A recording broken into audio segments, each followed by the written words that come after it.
Today, I'll show you a simple way to unlock your phone's screen lock or password without losing any data.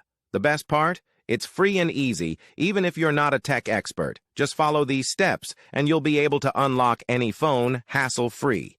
Let's get started. You can unlock your phone's screen lock or password using a special code. You will need to press on emergency call, and then you must enter a code. This code is unique to each type of phone and is provided by the phone manufacturer.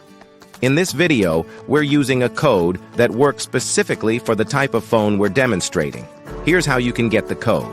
Visit this website that provides unlock codes for free using a unique method.